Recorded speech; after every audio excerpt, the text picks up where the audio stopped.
Mike Stohlgren and Olivia Anderson, aka MO, are wildfire mitigation practitioners based out of the Reno and Tahoe area. They are dedicated to the work of community wildfire risk reduction. They believe that with science guided, forward looking efforts, future wildfire disasters can be prevented. Through their company, Mo's Defensible Space, or is that MO's Defensible Space, they offer fire smart landscaping services, landscape design, and wildfire risk assessments at both the community scale and property scale. Mike holds a master's degree in environmental management and has developed two multi scale wildfire risk assessment tools focused on parcel and community risk. Olivia is an NFPA certified wildfire mitigation specialist and former defensible space specialist with the Truckee Fire Protection District, and she is currently completing a permaculture landscape design program through Oregon State University. So, with that, we would like to welcome our speakers, and it's all yours. Thank you so much for joining us today. We are going to be talking about reducing wildfire risk from our perspective as practitioners. This presentation is going to take place in two parts. I'm going to cover the science that informs our work, and Olivia is going to talk about how applying that science is going in the field. And as a quick content warning, we will be talking a lot about home loss due to wildfire. And I'd really like to thank Sierra Club and Stop Clearcutting California for having us. We are truly honored to be a part of this. And I'd also like to thank all the amazing scientists and researchers that inform all of the work that we do. Great, so this is me, Mike Stohlgren. I graduated with a master's degree in environmental management in 2020, and I've been working in the wildfire mitigation field for about 7 years. I started Mo's with Olivia so we could blend our love for wildfire science into practical on-the-ground mitigation strategies. As a company, we specialize in wildfire prepared landscaping, risk assessments, and design. But we're not going to be talking about Mo's today. Instead, I want to focus on these three issues. First, what is causing catastrophic home loss? Second, the fast fire disaster sequence. And third, preparing for fast fires or ways to stop that sequence. So we'll jump right into it. What is causing catastrophic home loss? We care a lot about home loss as a metric because we are losing a lot of homes to wildfire. And what surprises many is that this is not just due to having more fire on the landscapes. This graph compares trends. In red, we have structures destroyed by wildfire, and in blue, we have total area burned by wildfire, focused on the western US.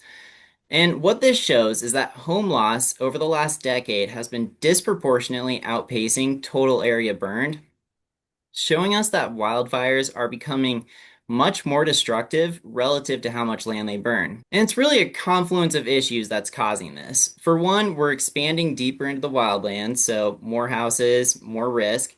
Two, there's environmental changes, both at the macro climate change level and at the micro landscape level change, such as invasive species spread.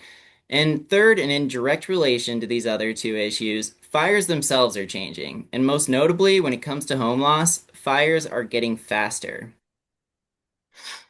And that matters because there's a direct correlation between how fast a fire moves across the landscape and just how destructive that fire tends to be, with the fastest 3% of all fire events making up roughly 88% of fire-related home loss. Researchers studying fire spread were able to classify these events as fast fires, and we'll be talking about those a lot today. Because we are largely prepared for a different type of fire. We're prepared for a type of fire that is driven more by fuels and topography. But fast fires behave differently. They're driven by wind and embers, and so they break through a lot of the safeguards that we've set up. Fast fires tend to jump right over fuel breaks we've created. Fast fires burn through fine fuels, often at low intensity. They're not burning through canopies. And even though we're really good at fighting fires, we are not good at fighting wind-driven fires. So this is really the one type of fire we are largely unprepared for. And that's a problem because these are becoming more common each year. But thankfully, because these are following a pattern, or because they're becoming more common, we're starting to see a pattern that they follow.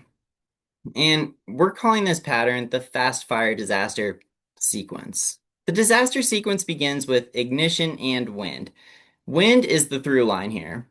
Extreme winds are what propel these fires across our landscape. The next stage is that the wildland fire quickly shifts to an urban fire. And when the wildland fire meets the built environment, the primary fuel source shifts from wildland vegetation to built environment fuels, including homes. And our homes and built environment fuels are full of synthetic fuels. These synthetic fuels tend to burn significantly hotter and longer than wildland vegetation. So at this point in the sequence, the fire has grown exponentially more intense. The next stage is rapid home-to-home fire spread. Once one home ignites, driven by the wind, it can easily ignite other neighboring homes. This sort of creates a domino effect, often called urban conflagration. And it takes an immense amount of resources to put out a single home that's on fire. So when several homes are on fire, it really overpowers our suppression units. There's just very little we can do about it. And ultimately, this leads to the catastrophic loss that we're getting pretty used to seeing, unfortunately. And this entire sequence takes place in a very short amount of time, typically a 12 or 24-hour window. So we're not going to spend a ton of time here, but I do want to cover a few real-world examples of the fast fire disaster sequence that you may be familiar with.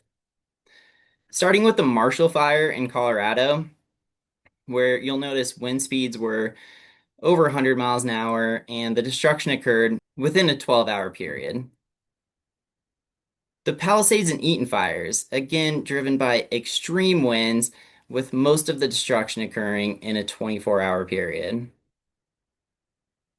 The Lahaina fire in Hawaii, again driven by these really extreme downslope winds, with again most of the destruction occurring in a 12-hour period. And lastly, the Lytton Fire in British Columbia, which destroyed roughly 90% of the town, with most of that destruction occurring in a 2-hour period, showing just how fast and destructive these types of fires are. So we see that fires follow a pattern or sequence. And so what we're interested in is breaking that sequence, preventing these fires from turning into disasters. So, are there any opportunities for us to break this sequence? Starting at the top with ignition and wind. These are both largely out of our control. Ignitions are going to occur, and extreme wind events are becoming more common. So, if we want to focus on preventing this sequence, we really need to focus on this next stage here, because this is where we have control. We can prevent the wildland fire from shifting to an urban fire. And it's imperative that we do, because if we don't, there's nothing preventing the catastrophic loss from following. So, how do we prepare for fast fires? What actions can we take? First, we need to look at how fast fires enter our communities. So, let me set the scene here for you. Imagine there's been an ignition just off screen here to the left. And imagine it's an extreme wind type of day. This dry grass is going to produce a lot of short range embers. These embers aren't flying very far, but they are getting scattered around our community with this first row of homes facing the greatest barrage. And it's important to note just how impactful embers are, with research showing that up to 90% of home ignitions in wildfire events are caused by these embers. And once embers reach our built environment, there are essentially two ignition pathways that lead to structural ignitions. First is that embers concentrated in very high densities, so think piles of embers. They start to create high levels of radiant heat, which essentially brings fuels to their ignition point. The second is that scattered embers find receptive fuel beds in or outside of our homes. This could be piles of dry leaves or mulch or insulation inside of our homes. So, how do we prevent these ember ignitions from occurring around our homes? We essentially have two tools, home hardening and defensible space. And these terms get thrown around often. And there are entire presentations on both of them. Today, we're going to really simplify them by focusing on home hardening and defensible space in an ember-centric lens. So, home hardening is essentially retrofitting a home to prevent ember ignition, so retrofitting it with ember-resistant materials. For many homes, this can be done with simple, low-cost improvements. But to understand where we need to focus those efforts, we first need to understand where embers are likely landing. And these photos are from experiments testing just that.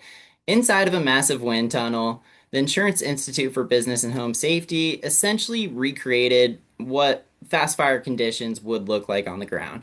They blew millions of embers at model homes, and two patterns emerged. First, embers accumulate in predictable patterns. They essentially fly horizontally until they hit something like a wall or vegetation they can't get through, and then they fall and they collect. And so embers are collecting in very high densities along the base of our homes, in corners, and along roofs and gutters. The second pattern they found is that embers will find ways to sneak into our homes, either through exterior vents or through any sort of gaps and openings. Embers are pretty opportunistic. And once they find their way inside our homes, they'll find a lot of readily ignitable fuels like dry insulation. So, to harden our homes for embers, we need to really focus on the areas where embers are likely to accumulate in high densities. So, again, that's along the base of our walls, along the base of our homes, and along roofs and in gutters. And then we also need to prevent embers from sneaking in by fortifying areas that embers can get in, such as exterior vents or by sealing gaps in windows or doors. Moving on to defensible space. Now we're thinking about the yard or the landscape and how to prevent fire pathways to the home. Now, that's an important distinction because we're not trying to eliminate fire in its entirety. The goal is to eliminate fire pathways from reaching the home. Protecting the home is the main goal. And so that's why with defensible space, the most important actions often take place closest to the home. Now, defensible space is really nuanced and complex. Olivia will get more into that, but again, this could be an entire presentation and it's very site specific. So instead, we're just going to focus, or I'm going to focus on ember ignition pathways and what the science available today is telling us. And the science is telling us that there are essentially two ember fire pathways around our yards. And the first is again where embers accumulate in very high densities. So, again, this is along the base of buildings or fences, in dense vegetation, ember catchers such as decorative evergreens, or under decks. And the second vulnerability to embers is receptive fuel beds.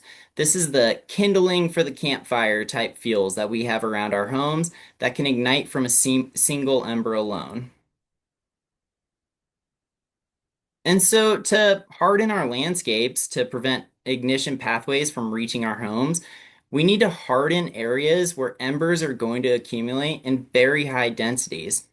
And this is why the area immediately surrounding your home, often called Zone Zero, is so important because that area is going to get the highest density of ember loading and thus have the highest potential for ignitions. The second area that we need to focus on is receptive fuel beds. And so these are the fuels that are readily ignitable and can easily spread fire. And it's important to note that many receptive fuel beds serve very important ecological functions. Leaf litter, mulch, these are really good to have around your landscape, but they can often, if they dry out especially, ignite easily and spread fire. And so we need to balance their ecological functions with their role in fire spread. Again, defensible space is very, very nuanced and site specific. And lastly, it's a coupled approach. Home hardening and defensible space often rely on each other, and one mitigation is not necessarily effective without the other. For example, you can do extremely extensive defensible space, but if you have not screened your vents and an ember gets in through them, then your home is still just as vulnerable.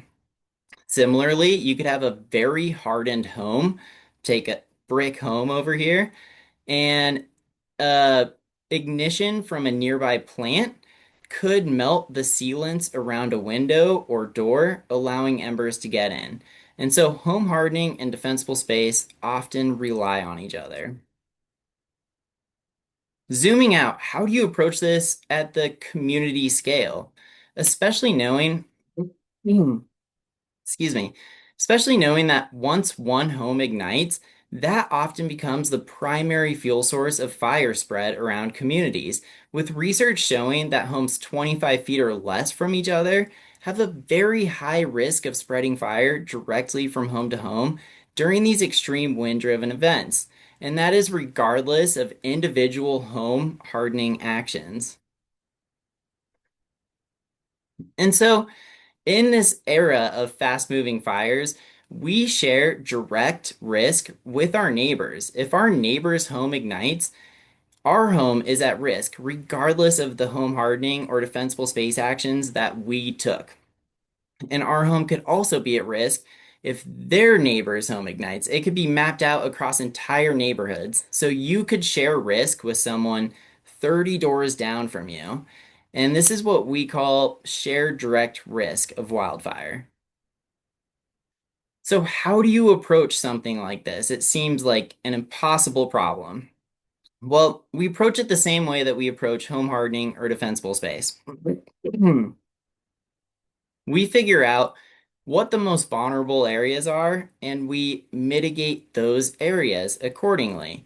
We know that embers are responsible for the overwhelming majority of structural ignitions. And we also know that ember exposure is not uniform across communities. Some homes, some aspects of homes, are at significantly higher risk of receiving ember loads than other homes.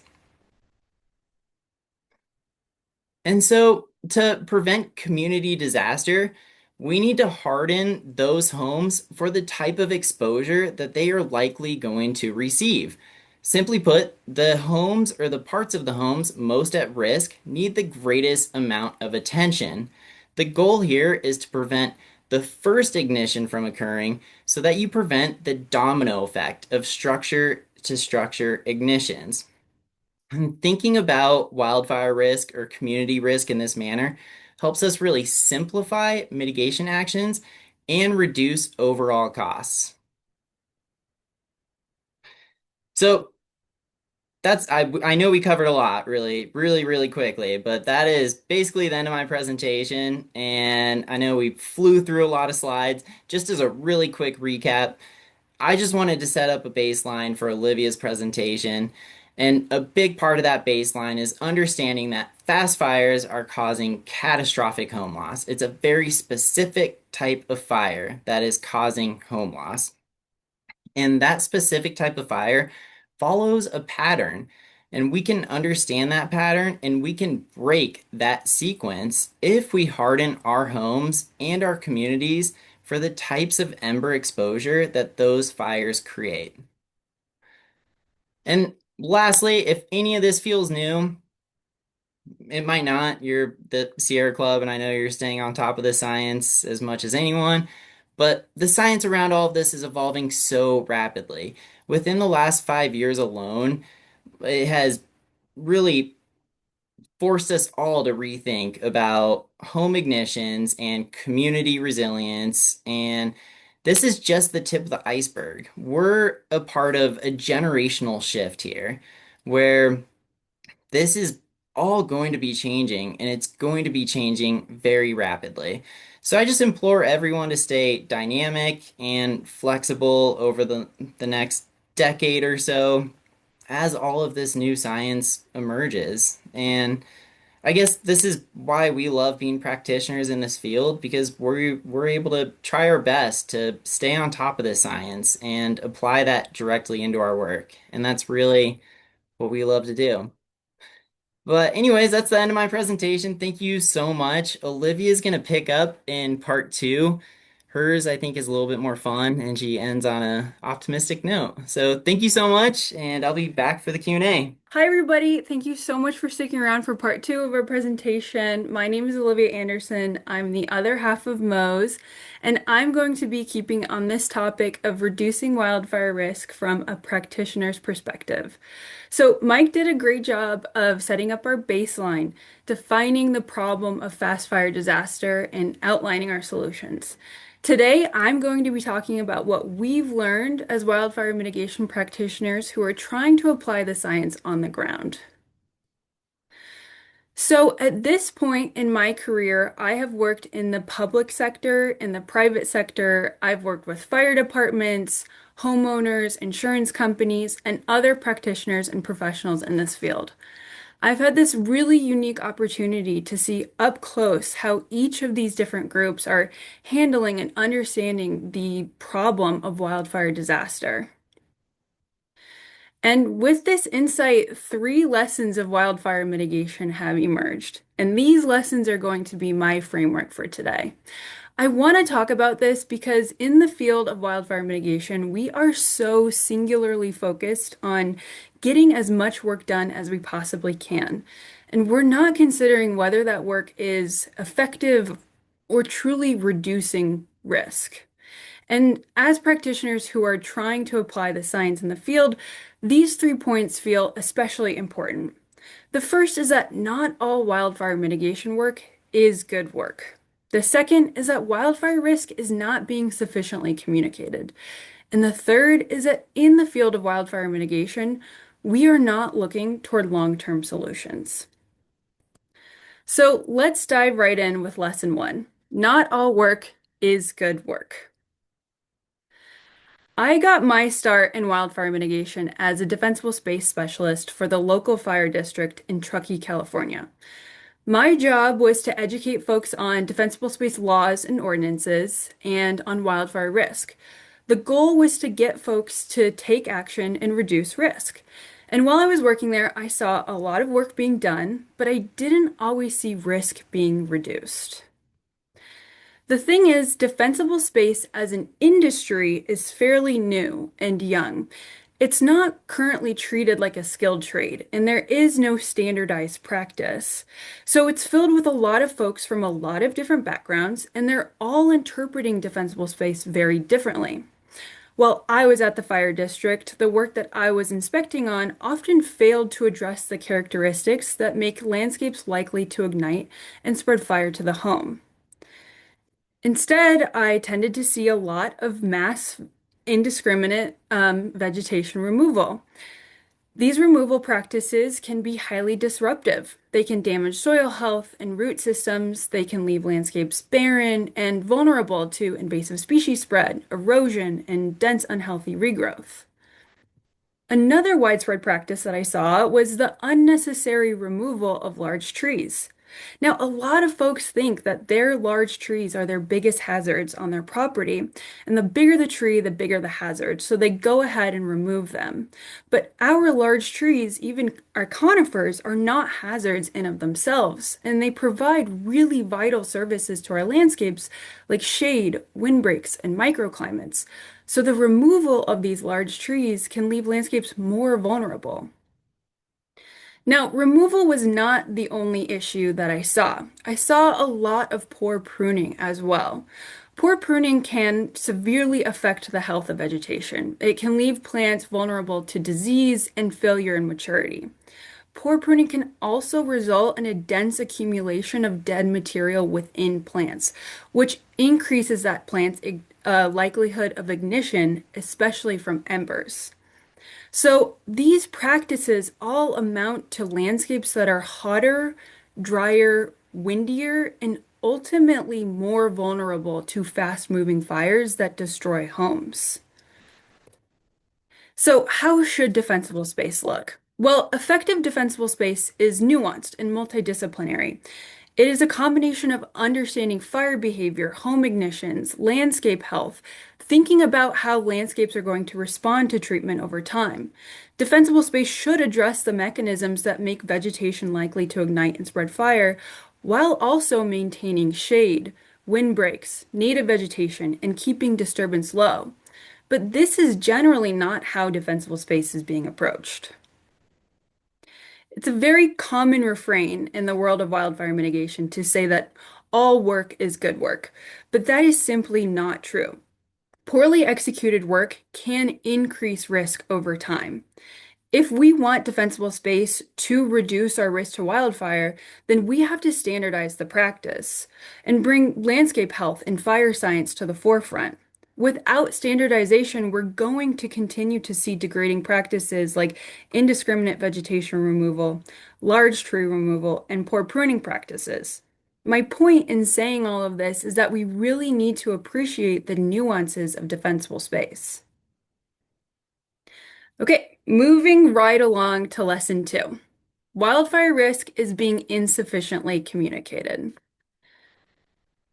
So at this point in my career, I have assessed over 2,000 homes for wildfire risk. I've spent years walking properties with homeowners and listening to their understanding of their risk. And with this experience, one thing has become very clear. People are aware that they live with wildfire risk. Folks are aware that they live in fire-prone areas, but rarely do they understand what that risk actually looks like, as in how fire would move across their landscape, how it would ignite their homes and spread through their community. So folks are aware of the existence of risk, but they don't understand the mechanisms. And without understanding how fire spreads through communities, it's very difficult to prioritize the right actions to reduce that risk. So it's the responsibility of experts, those that require and regulate mitigation work, to communicate risk in a way that defines fire spread mechanisms and necessary mitigation actions. The problem is that's not happening.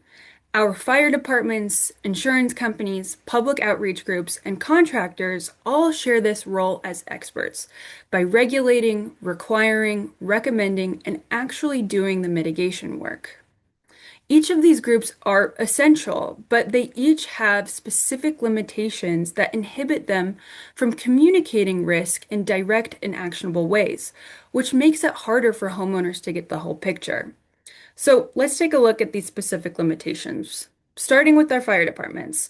So the limitation here is policy. We pretty much only have defensible space ordinances, and there are no cross-boundary regulations. So we tend to see a disproportionate focus on parcel-level defensible space.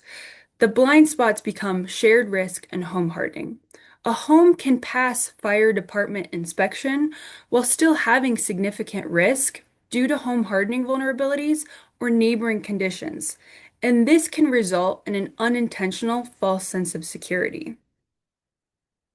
Next, we have our insurance companies. The limitation here is a lack of standardization in how risk is evaluated. Insurance assessments can vary widely, and we tend to see a focus on non-hazards like large deciduous trees, while high-risk vulnerabilities go overlooked. The blind spot here is ignition pathways. We see that homeowners invest in costly and wrong mitigations while high-risk vulnerabilities go untreated. Next, we have public education. The limitation here is a clarity in messaging. Public education messaging often blends landscape-level treatments like fuel reduction projects or thinning projects with home-level actions. So the blind spot becomes scale. Homeowners are left thinking that the most important work happens outside of their community and don't realize the importance of their work on their property. Finally, we have contractors. The limitation here is a lack of standardization in practice. The blind spot is consistency. We see homeowners invest heavily in well-intentioned work that doesn't reduce risk. My point in saying all of this is not to claim that these groups are wrong. I've worked for the fire department. I am a contractor. I've been part of public education initiatives, and I've worked through countless insurance letters. These groups are the backbone of wildfire mitigation, and they're the only reason why work is getting done. But they have specific limitations that inhibit them from communicating risk in direct and actionable ways. Fire spread mechanisms are not being clearly defined, and so solutions feel abstract and confusing. If our goal is to help homeowners and communities take action that meaningfully reduces their risk to wildfire, we have a responsibility to get a lot better at communicating that risk. So wildfire risk communication needs to do three things. The first, ignition pathways, needs to define how homes ignite and how fire spreads to the community. Second, mitigation actions, how these mitigation actions interrupt and stop fire spread. And third, we need to successfully explain risk as both multi-scaled, meaning it exists simultaneously at the property and community level, and unique to every individual situation. This is how risk needs to be communicated. It needs to be the whole picture, it needs to be direct, and it needs to be actionable.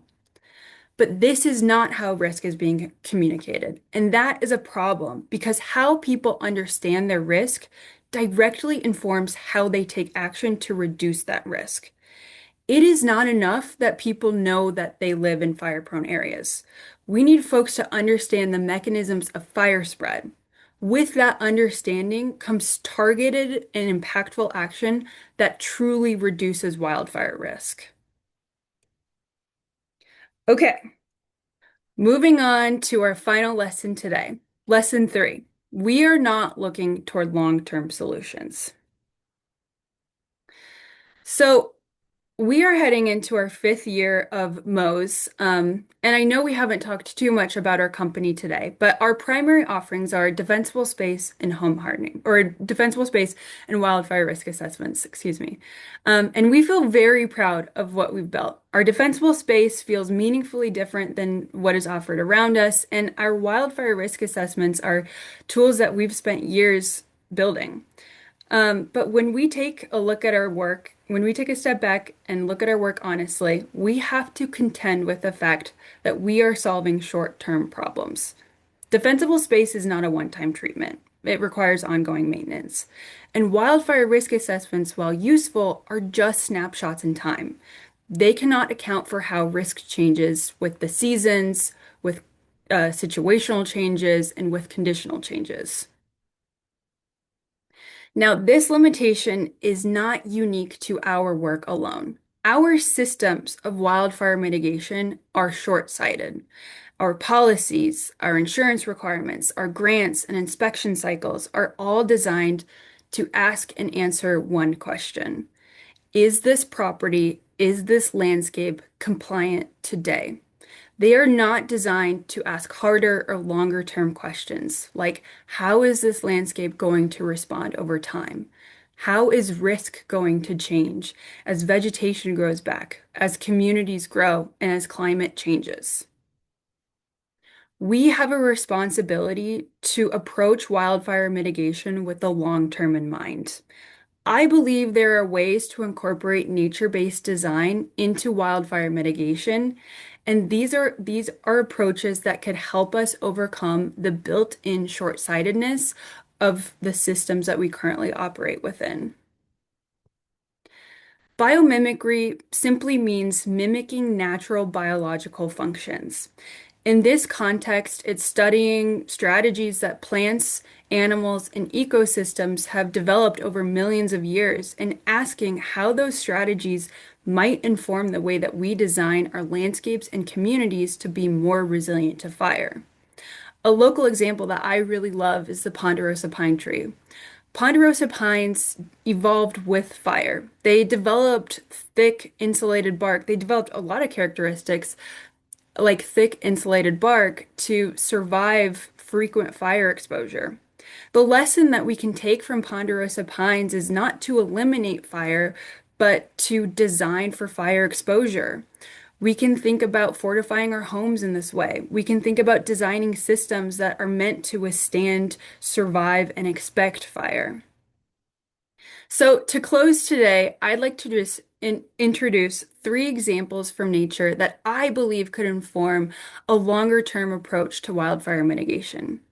Each of these examples are rooted in the scientific literature, but their practical application in wildfire mitigation is currently largely conceptual, but very promising. The first is green fuel breaks.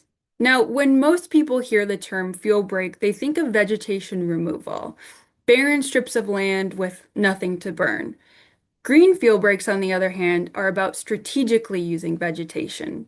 Research has shown that high moisture content deciduous trees like aspens can slow and stop the spread of fire. The idea here is to establish new or steward existing patches of these types of high moisture content deciduous trees in and around our communities. The goal would be to have these patches block embers or slow fire spread. We're using vegetation rather than removing it. Our second example is all about restoring wetlands. Our landscapes used to look a lot different, and that is in large part due to the hardworking beaver. But we lost a huge percentage of our beaver population during the fur trade, and our landscapes have suffered. Research has shown that the wetlands that beavers create act as natural fire refugia, meaning they're areas that burn at super low intensity or don't burn at all. They can also slow or stop the spread of fire. The core idea here is to understand the importance of water flow when it comes to fire resilient landscapes.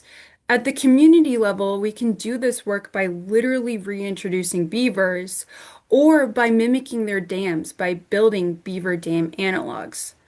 At the home level, we're mimicking the mechanisms by using passive water harvesting strategies that slow, spread, or sink water. The goal is to create cool and moist microclimates that are difficult to burn. Okay, our third and final example for today is all about soil health and soil restoration because healthy and resilient landscapes start with resilient soil. Our focus for this example is going to be on biological soil crusts, or biocrusts for short. Biocrusts are a protective layer that grow on top of soil. They're made up of lichens, mosses, and cyanobacteria. Research has shown that biocrust can inhibit the spread of highly flammable invasive grasses like cheatgrass and also be fire resistant. The core idea here is to understand the importance of soil health when it comes to fire resilient landscapes. We can do this restorative and protective work at both the home and the community level. And any gardeners out there already know the importance of this work and are engaging with it. We are very excited about the idea of using biocrust regionally because researchers are showing success in growing biocrust as a sod and applying it to soils as a protective layer. The goal here is to inhibit the spread of highly flammable invasive grasses and even establish living fuel breaks around our communities. To close out this final section, I would like to sit with this photo for a second. This is of the Reno foothills, not too far from where we live. It's a downslope area, it experiences high winds, and it has homes surrounding the entire area. A couple months before this photo was taken, this area underwent intensive treatment. All of the native sage was removed with the goal of creating a fire break. And within months after that intensive treatment, a sea of cheatgrass took over. I bring this up because this is the epitome of short-term thinking wildfire mitigation. We are engaging in cycles of landscape degradation. Wildfire mitigation work cannot just be vegetation removal. Wildfire mitigation has to be work that stewards and facilitates landscape resilience. Okay, so to quickly summarize our last section today, our systems of wildfire mitigation are inherently short-sighted, and we are not considering that the work that we do today may be making conditions worse for the future. But there are opportunities to break those cycles. With biomimicry and nature-based design, we can start stewarding and facilitating landscape resilience. The goal is to design systems that expect, survive frequent fire exposure. I want to end my presentation today with three goals of wildfire mitigation. The first is let's start treating defensible space like a skilled trade and try to ensure that all work reduces risk. Second, let's sufficiently communicate the whole picture of risk. Let's move beyond just knowing that we live in fire-prone areas and start doing work that meaningfully and truly reduces risk. And finally, let's start looking towards long-term solutions. Let's start facilitating landscape resilience and community resilience and not engage in cycles of degradation. All of these goals are rooted in being thoughtful about the work we do and ensuring that we are truly reducing our risk to wildfire. Mike and I are very, very passionate about the work we do, and I'm sure you could pick that up from our presentation today. So we really, really appreciate you guys sticking around for our whole presentation, and we're happy to talk about this now, and we're happy to talk about it anytime. So please reach out anytime. We love talking about this. So thank you so much, everybody. We really appreciate it. Olivia and Mike, that was incredible. Thank Woo! you. That was I learned a lot. I'm gonna watch it again, and I'm really excited to get my brain expanded like that. Yeah, there's a lot that goes into, so much about wildfires. So yeah, it's a lot of information. Okay, that's great. Well, I want to invite absolutely everybody to put any questions you have into the Q&A. Great. Okay, so the first question is from Charles Little. He asked about the citations for the science that supports your statement that fast fires move over surface fuels. Sure. Would you Yeah. like to describe that now and then put a link in the chat, or just send it to us so we can send it out with the recording? Sure, I'd be happy to forward you this information as well. If you want to reach out to us, our email is mosdefensiblespace@gmail.com, and we could send over any resources from this presentation. But there's so We many we could examples of, also we could also include them in a follow-up when we get the recording ready to go and we let people know that the recording is available. We could also include it in that email. Yeah, So great, make sure one of us gets them too. perfect. perfect. Yeah, we can send a bunch of citations and sources for all of the Yeah, work. but there's a lot of great examples of these fast fires burning through surface fuels at lower intensity. The Lytton fire is a really good example of this that we cite regularly, just because we deal with a lot of forested areas. And the Lytton fire, I used it as one of the examples where roughly 90% of the town was destroyed in a really short amount of time.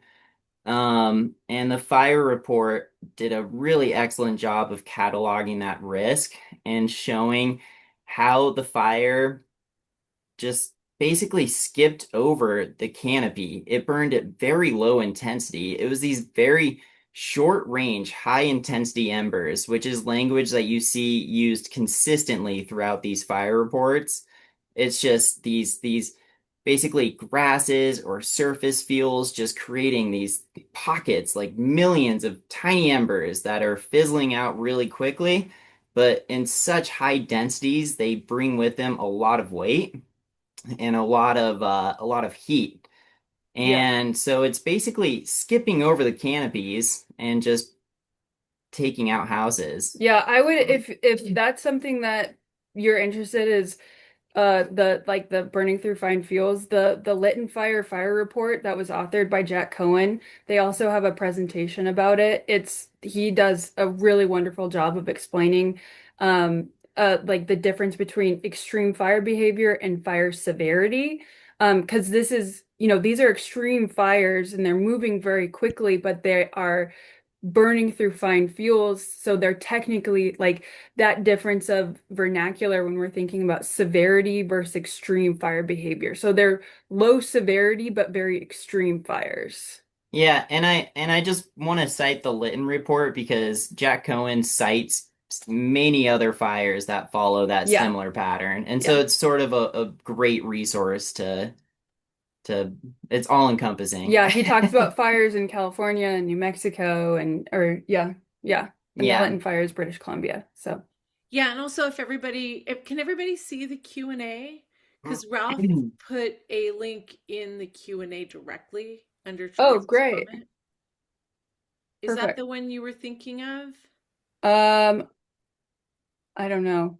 I'm Okay, trying to well, find I'm sure it. they're similar, so we'll Yeah, go I'm ahead sure. and Yeah, I'm sure it is. we'll Yeah. go ahead and include it when we send it out. But if anybody also wants to write to Olivia and Mike directly, feel free to write them as they invited. Olivia or Please. Mike, does one of you want to also just put the link to your email and your website Yes. into the chat just so people can pick it up via copying it? Yes. Great. Great Yeah, idea. please email us, call us anytime. We love talking about this. I know, and all we do is talk to each other about it, so You it's can probably talk to the good. rest of the Yeah. 71 people that are on the call. Okay, great. So I'm going to cite a question from Maya. Maya says, excellent, excellent work. Many thanks.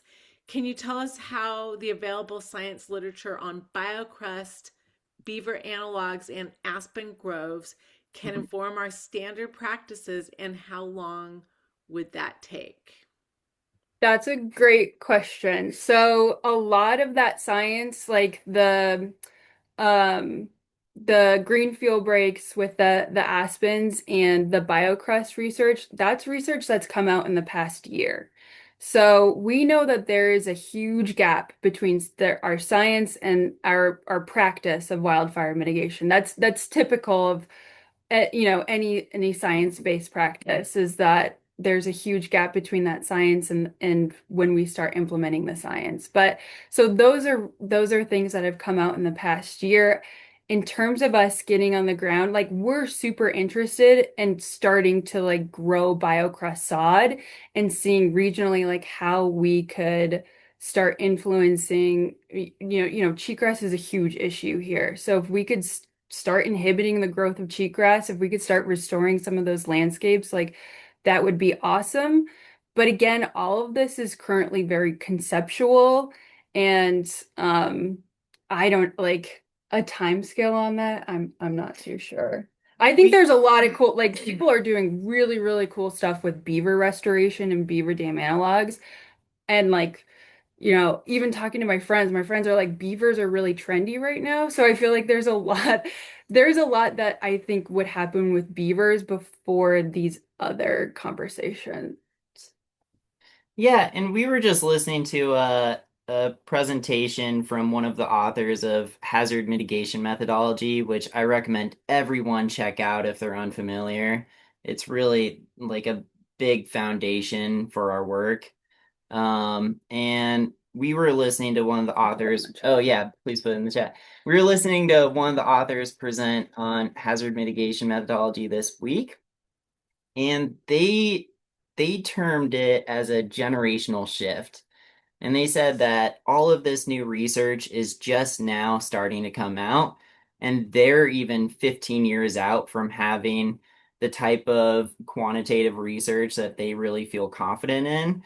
And they were saying that they're expecting this to take a generation, if not longer. Yeah. And so we're just at the start of it. And they used a really good analogy for earthquakes, which I know very little about. But apparently we had all of the data to basically inform effective earthquake policy 70 years before the policy actually took effect.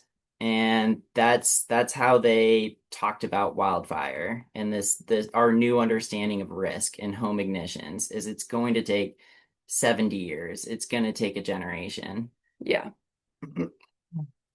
Oh, well, hopefully you're helping to speed it up, and so are a lot of people on this call. So Yes. I'm more hopeful now.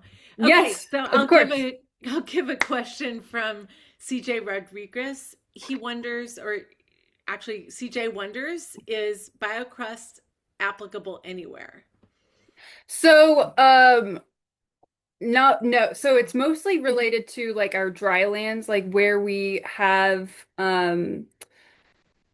deserts. So in with like ecological succession, where we have ecosystems moving towards complexity, but we don't have a ton of water availability. So we're not going to get a ton of like biomass and things growing very tall.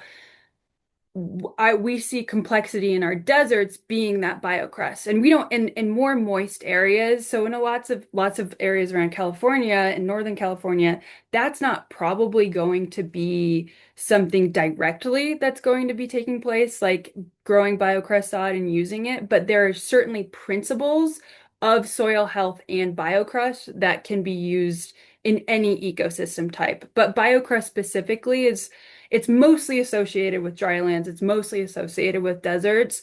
But we watched a really cool presentation on these researchers out of Arizona with the Dirt Lab, and they're talking about how almost 12% of all of our land on Earth has biocrust and has some biocrust properties. So it's more than we think, but it's definitely in high moisture areas. It's not going to be like our main mitigation for But sure. the lessons from BioCrust could be applied Yeah. anywhere. Yeah. The idea is to keep moisture in soils as best as possible. Protecting soils, valuing soil health when it comes to mitigation, all of that. Yeah. That makes sense. Jennifer, your turn since you cannot put your question in the Q&A. Uh, well, I actually have three. I'm going to start with uh, maybe the easiest one and the least controversial. So you talked about large trees and they're not the problem, on people's property. Would you say there are some exceptions, like for example, eucalyptus? And Yes. I was surprised to hear you talk about ponderosa pines because I actually chatted with a woman at the convention, I think yesterday, who is having a problem with PG&E in terms of them wanting to take all these her taking all these pines off her property. Yeah. And what I just sort of felt like, oh, I want to learn a little bit more about this. And so what I was seeing is just talked about their flammability because of resins and oils and things like that. And so, what you're saying sort of contradicts what what I read. So I just Yeah. want to hear what you have to say about that. 100%. Yeah. So I'm not super well versed in Southern California, so I'm aware that eucalyptus trees are largely invasive and they are a primary spreader of fire. And so that could be an exception there, but where we are in Tahoe and Reno and a lot of areas of Northern California, these are fire adapted ecosystems. And so the fire regime historically, like in the Eastern Sierra, was about 20, like we would have reoccurring fires, every 20 or 25 years. And so a lot of our native trees are fire adapted. And so when we're thinking about that being on our properties, it is really site dependent and it's really specific. Like there you could have a bunch of ponderosa pine tree saplings, and that fire risk is a lot different than having a mature ponderosa pine tree on your property. There's like maturity and ladder fuel and like just the other conditions around your property that all plays into fire spread because we're not thinking about one thing. It's like, is this one tree going to light my home on fire? It's what's the pathway of fire? How does fire spread across the landscape? What's the available fuel here? And it really just like it speaks to how nuanced defensible space can be when we're thinking about vegetation and vegetation's likelihood to ignite and spread fire. It just depends.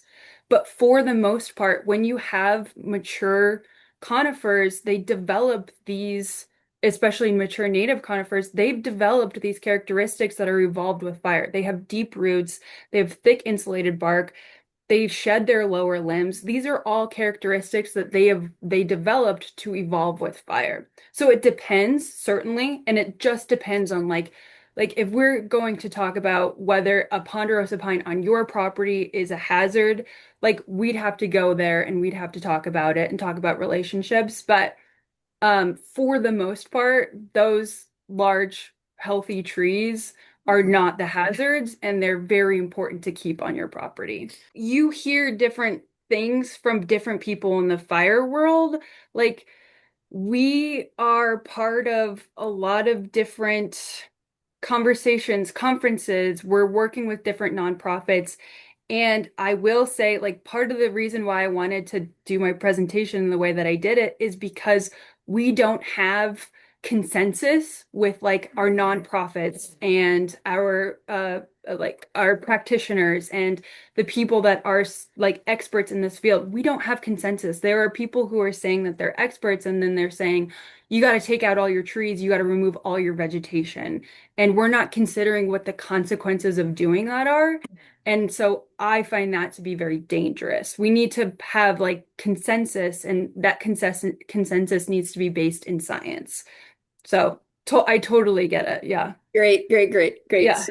So I should probably at this point go to my most controversial question, but I'll save that Please. because I think the other question I have should be relatively easy to answer. You're talking about defensible space and how offsets between homes make such a big difference. So are you saying that like I could create to the best of my ability, I could create great defensible space. I can harden my home. I am like fire ready, except my neighbor isn't, and he lives, his house is like 10 feet away or whatever. It's not a big offset. And if his house is on fire, it could basically lead to my house, despite all my efforts, kind of exploding from the radiant heat.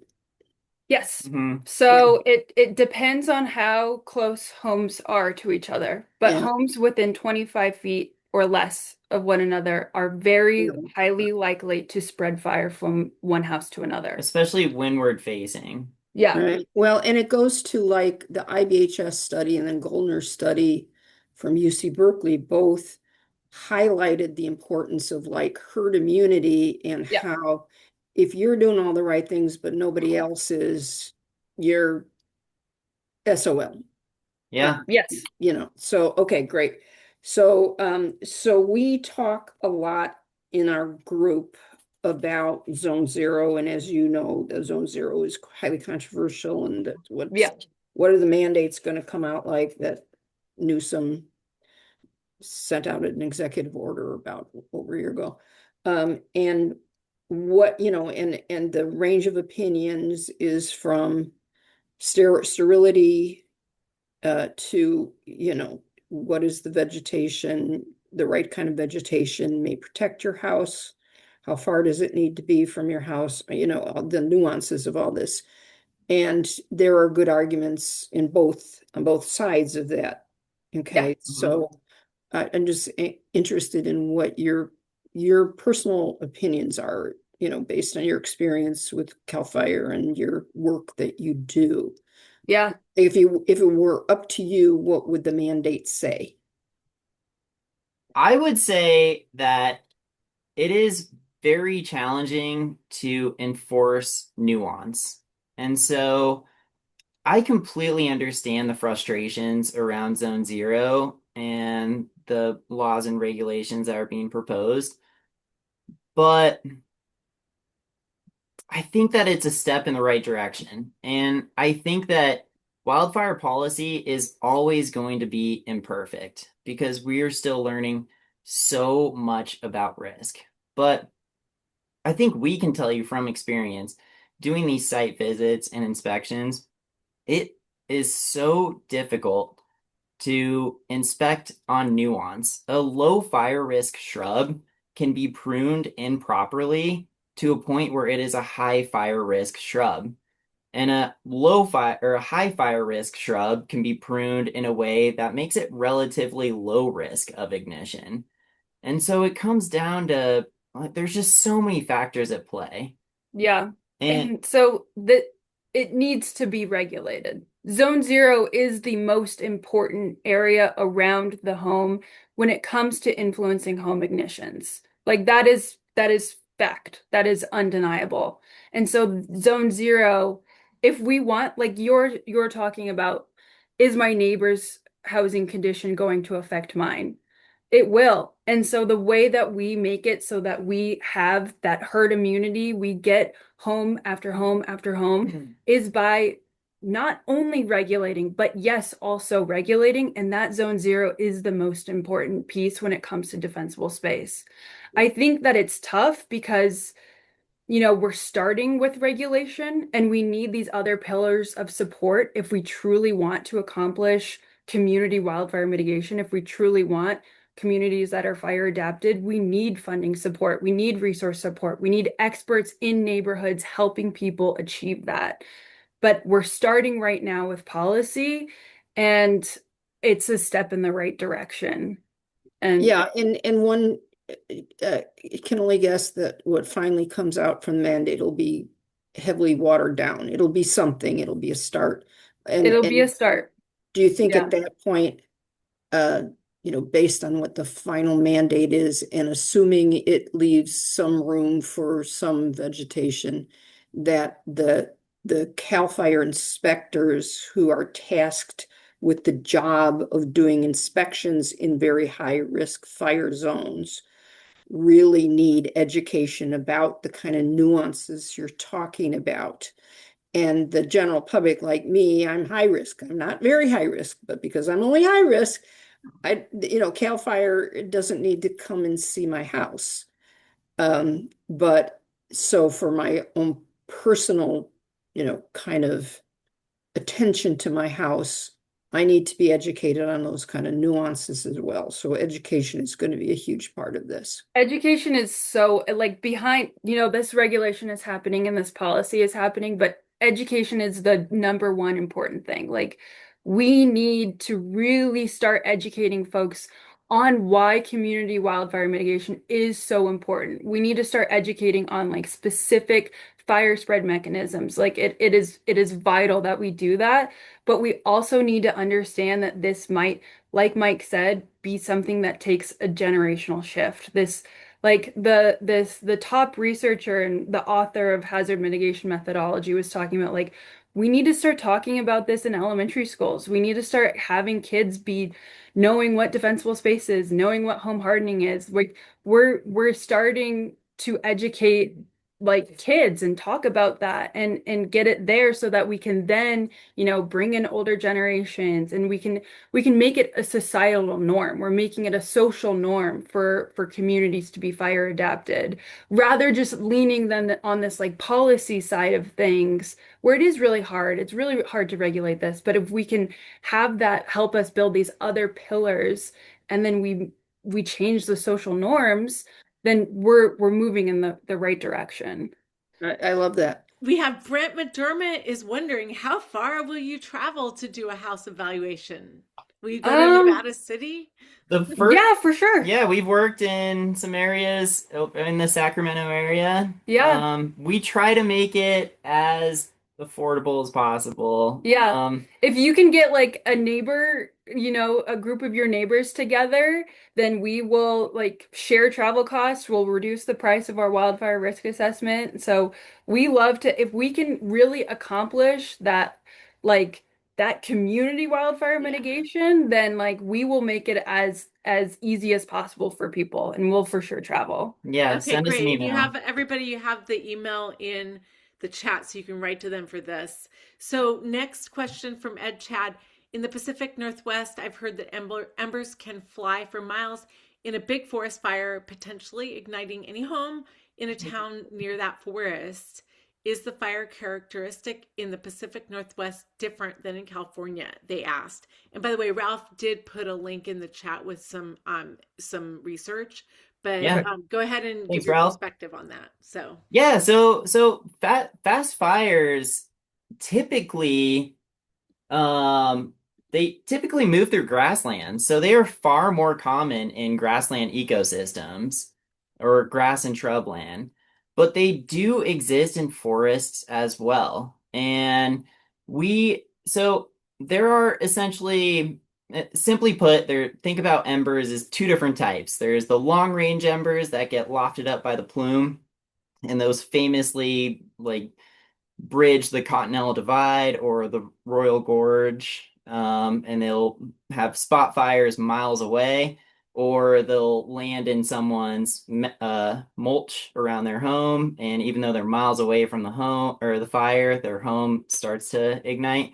And so we do have those. And so the way hazard mitigation methodology talks about embers is we need to harden for the type of exposure that you're expecting in your home. If you're in an interior pocket surrounded by homes, your biggest risk is likely those long range embers that are going to skip over all the other homes and land around your home.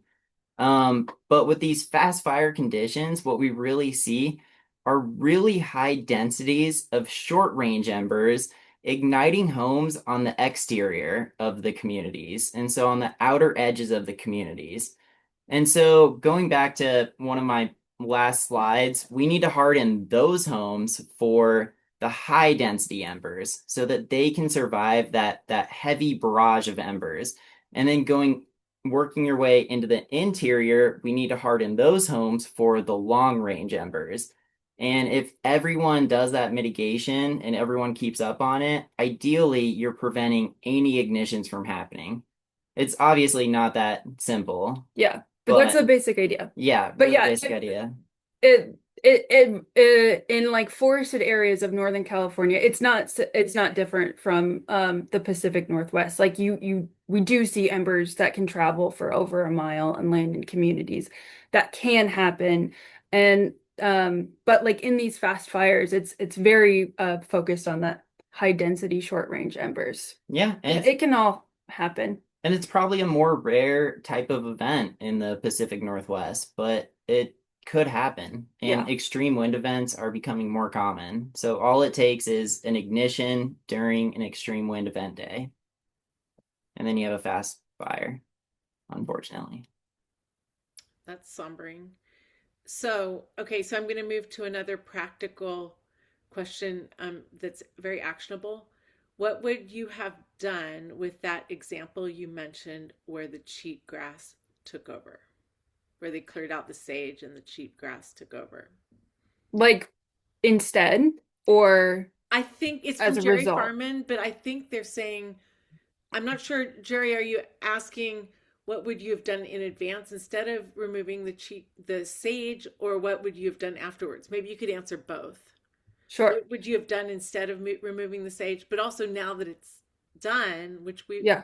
probably have a lot of examples of this where they removed native vegetation and now really flammable grass grew, what would you do now? Mhm.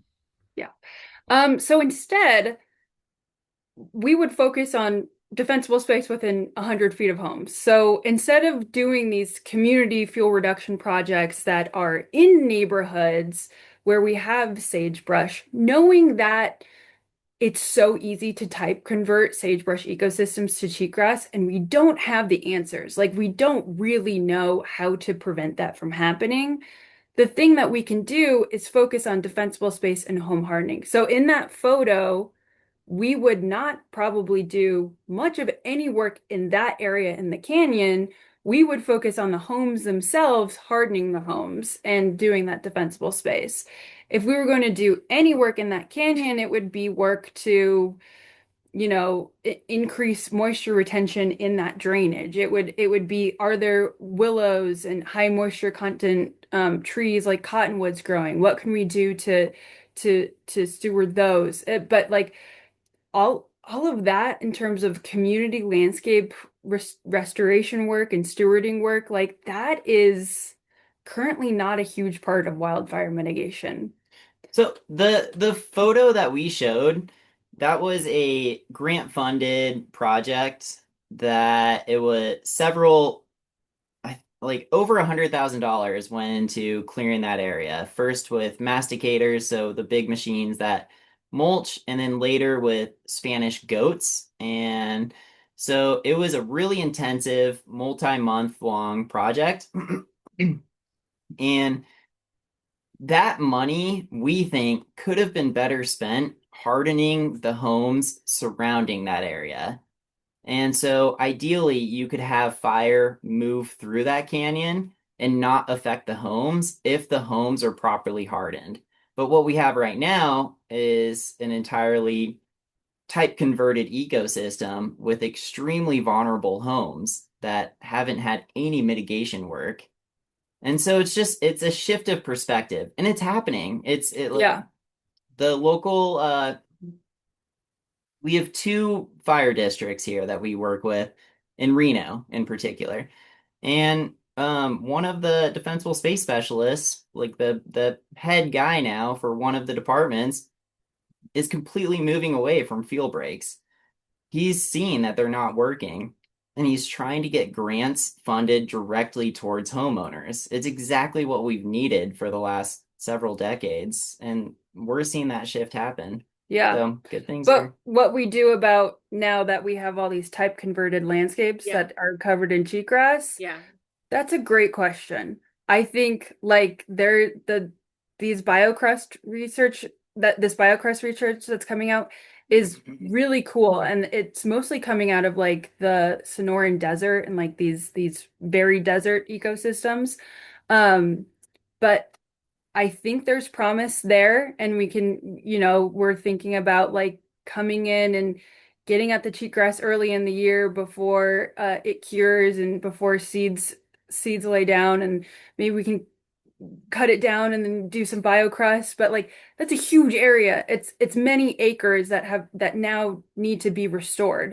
And it's like at what scale? Like these biocrust sods are being grown in, I don't know, like they're like 3 feet by 10 feet or 5 feet by 10 feet. They're not that big. And so that innovation to start doing this restoration work, we're still very much, we don't know yet. We don't know what to do. And we think the best restoration work would take place still working from the home out. So we Yeah, would apply theoretically those biocrust sods around homes to at least prevent cheatgrass from encroaching onto the property yeah, to create a little bit of a boundary. yeah. Well, that does sound like at least one step, or in Yeah, addition to hardening the homes and doing more defensible space work. yeah, Okay, great, absolutely. great. So Charles Little follows up to say, I'm sure you saw the Caldor fire and most of the trees are dead or very scorched, according to Charles. Same in other fire results, according to Charles, that he's seen. He said the fire may have moved through surface fuels, but most trees are dead too, according to Charles's comment. Please help me understand this. Yeah, yeah. I mean, one, it's really complex, but a lot of the Caldor fire was driven by fuels and topography. It wasn't necessarily driven by these extreme winds. Yeah, And not every so, fire event is a fast fire. yeah, again, it's a very rare subset. It's less than 3% of fires. But yeah, it's really complex. We had a fire just outside of Reno, a few years ago, and it had a moment of being driven by wind speeds that were not even really close to the type of wind speeds that we're seeing with fast fires, but it caused a little bit of it caused some structure loss. It resulted in structure loss. And after that push, the fire started being moved by topography. So it started climbing up the slope like a topography driven fire would. At that point, we're really good at managing those types of fires, especially around properties in isolated areas. And they were saving all of the homes as that fire was creeping up. And so it's not that other types of fires aren't burning down structures, but we're a lot better at managing those types of fires. and we're a lot better at saving homes during those types of fires.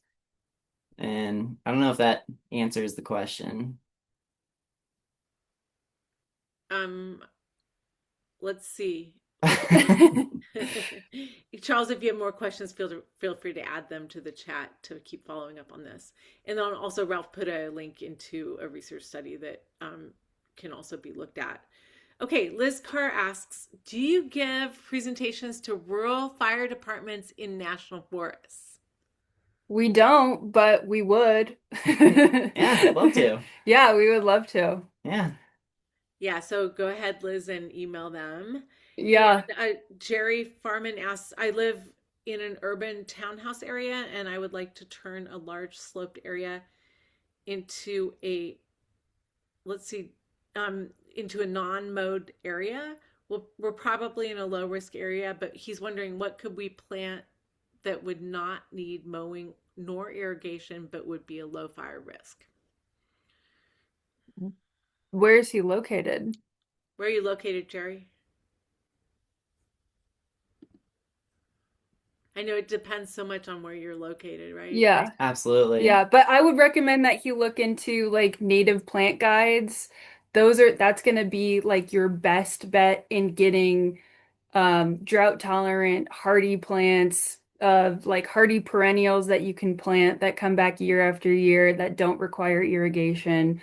Look into like local native plant guides if you have a university, an extension office, your master gardener, any horticulturists, any native landscape designers. There's a bunch of really great local resources. So if anybody wants to learn more for their community locally, go local, seek out experts in your community to help you, especially like people that are well versed in native plants and are thinking like with horticulture, permaculture, like those are very knowledgeable people that may not have specific fire training, but so much can be they already have such a great foundation, and so much about how we think about water and drought tolerance plays into how we can also think about fire. So That's great. Yeah, in my neighborhood, somebody from the fire department partnered from somebody from the California Native Plant Society that's awesome. to give a presentation on what you could plant and what would be the least flammable and the best, including best for biodiversity. Yeah. Yeah, no, it's great. I Mhm. mean, there's so much what I'm currently wrapping up my permaculture landscape design certificate with OSU, and so much about native plants and like perennial plantings and native perennial gardens. Like those are drought tolerant options. They're beautiful. They can be really creatively done, and they're a way that we can create like inherently resilient landscapes, and we can do it in this patchwork mosaic, and we can do staggered planting so that you don't have to get rid of your privacy screen, but we're doing it in a different way so you don't have continuous vegetation. Like there's a lot of really creative things that we can be doing with our landscape design, and a lot of it comes from our native plants and what we have locally available to us. So I'm very excited about this landscape design piece of wildfire resilience. I think there's a lot of creativity that we can find there. Marin County has some really cool landscape design examples. There's a really cool landscape design from Northern Water, which they were part of the Marshall Fire response. They did a bunch of landscape designs and they have like landscape design templates. So there's like very cool and abundance of creativity when we think about that landscape design piece in designing for fire. I'm very excited about that. I agree. That's great. Okay, so Ed Chad asks, so do wooden decks and porches need to go? And I do want to mention there's some answers already in the chat, but what's your perspective? I No, mean, yeah. just treat it like you're part of your structure. You treat it like it's part of your structure. You do zone zero. There are, again, it's going to be very site specific. If your deck is enclosed by lattice wood, then probably that piece of your deck could be better enclosed with like a metal or a mesh metal. Like there are probably features of some folks' decks or porches that probably could use a retrofit, but for the most part, just treat them part of your structure, create that zone zero, and that's how you should treat it. Yeah, when we think about decks and porches, we think about how they would ignite. So, is there readily ignitable vegetation right next door to them, or could embers get blown under them, creating that radiant heat, that sort of oven effect? And if that's the case, it's really easy to screen your vents with metal mesh screening to prevent embers from getting down there. It's the type of retrofit that anyone can do. You can go out with just a roll of metal mesh, 1/8 inch or smaller or finer, and just staple it on and dig it into the first 3 or 4 inches of your soil. And it's a perfect way to prevent embers from getting under there. And a lot of insurance companies are starting to require that or give discounts for folks doing Yeah. that. Yeah.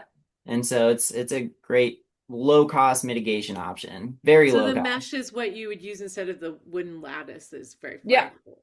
Okay. Yeah. Yeah, or just put it in there anyways. If you have, say, less than 4 or 5 feet from your deck to the surface, just screen it up with Mhm. metal mesh is what we would recommend.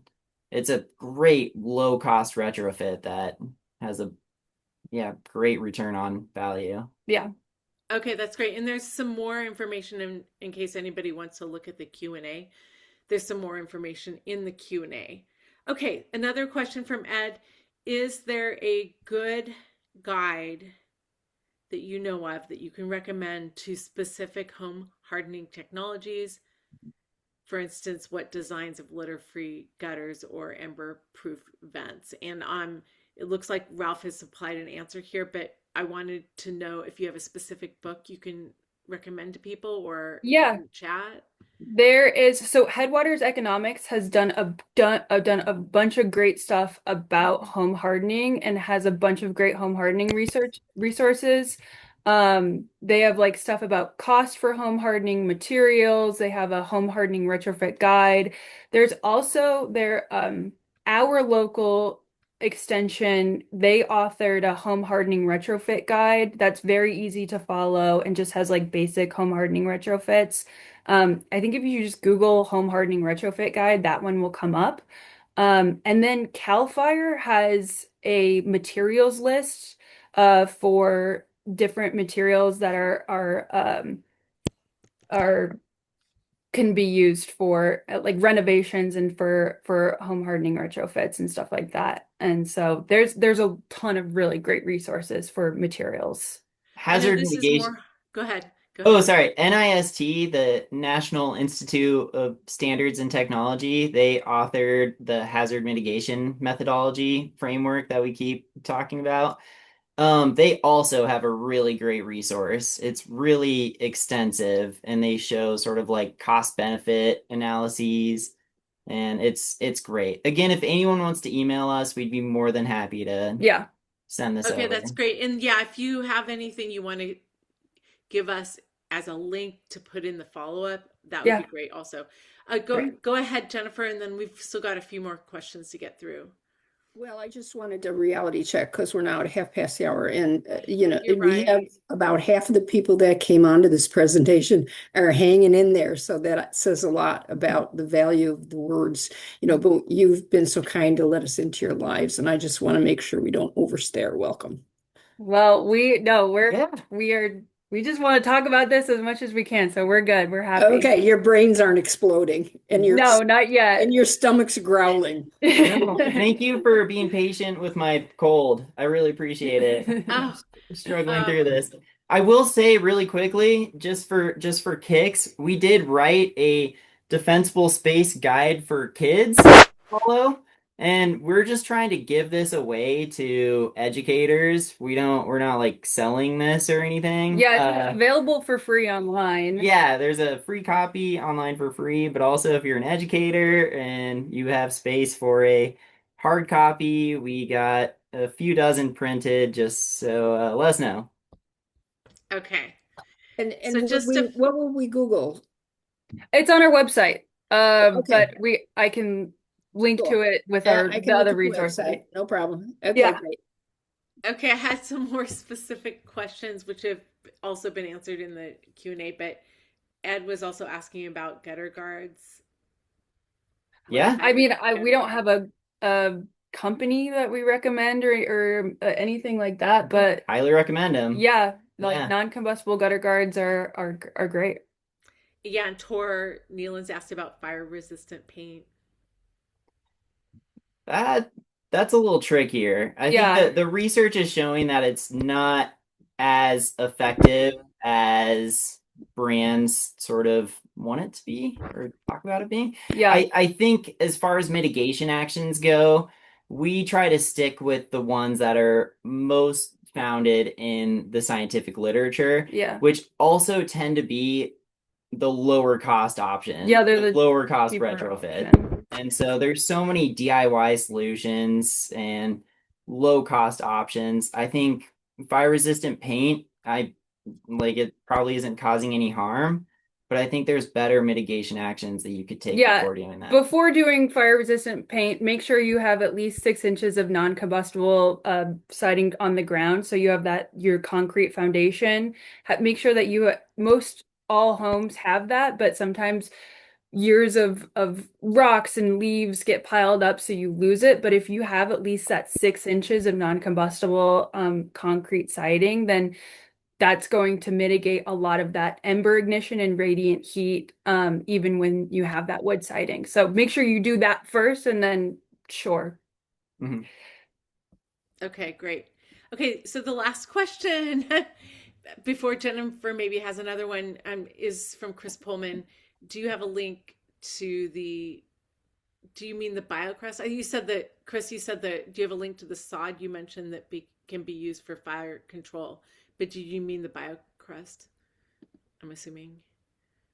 I can, when we link all of these resources, I can link to the study there. I'm not aware of anybody that's like growing and selling BioCrust as a sod or like a slurry application that might be happening. But I can link to the scientific research and the presentations that have been done using and growing BioCrust sod. And they actually explain how you can grow your own BioCrust sod. So Okay, great. Jennifer, did you have another question?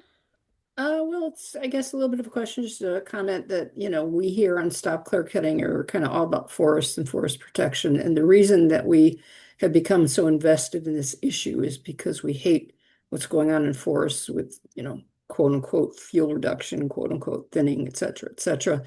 And the costs of ideal community preparedness,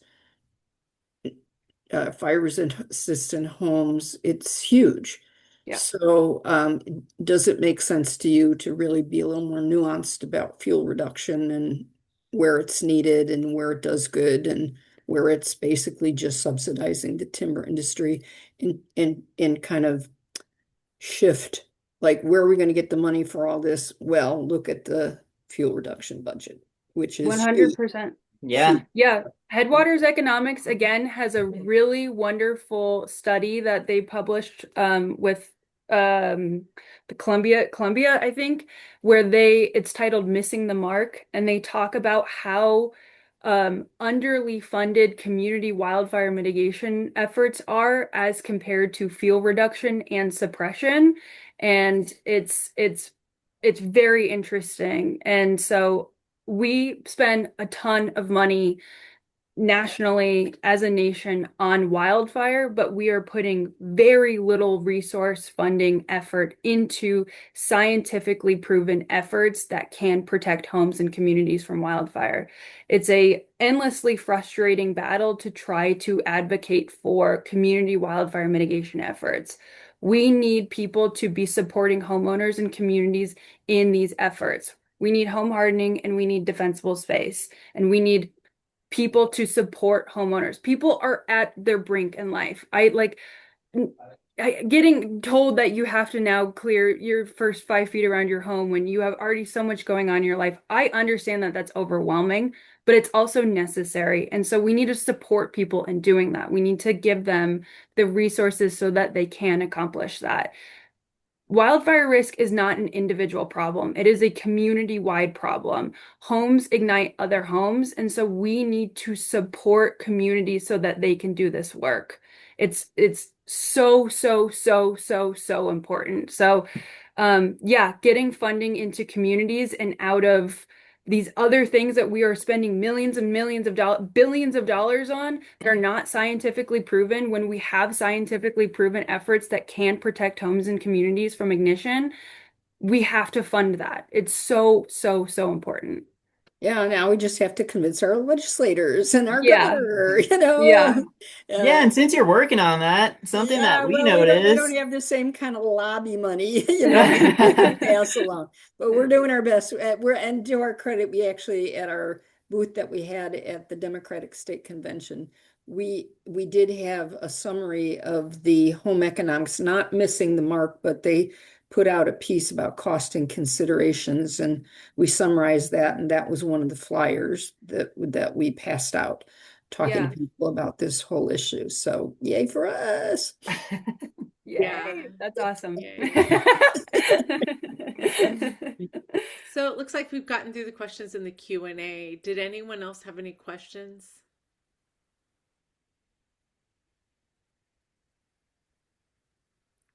Going once. Well, and a lot of people will later on tonight go, oh, damn, because something as they process it, Yeah, they come up with questions. So again, your contact email us. info is in the chat, Yeah, and we'll try to gather together some materials for when we send out a follow-up email when the recording is available to view. So, so we'll try to spread the word. And yeah, I just want to personally say thank you so much for just an astounding presentation. I love your energy. thank you so much. I Yeah. mean, we are insanely passionate about this. So like we just want to do work that reduces risk in community. So we really appreciate this platform to talk about it. Thank you so much. So I want to also thank you. It was a really great presentation. I plan to recommend you to my fire safe council. Maybe they'll contact you. It's Perfect. very easy to understand what you're saying. It's very, very clear, which is really important. I want to thank all the members of the Tahoe community that came out. That Yeah, was really great. I saw the Tahoe Bulletin advertise this online, and I know there was a lot of members of the community. So, and some of them may also be listening online once this is posted. So, thanks a lot for showing up for this. thank you guys. Thank you, everybody. Yeah. Thank you, Thank you all everybody. so much for having us. We're Yeah, really thanks, honored. Mike and Olivia. That was great. Yeah, Thank well, thank you, you. everybody. And thank you, especially Mike and Olivia.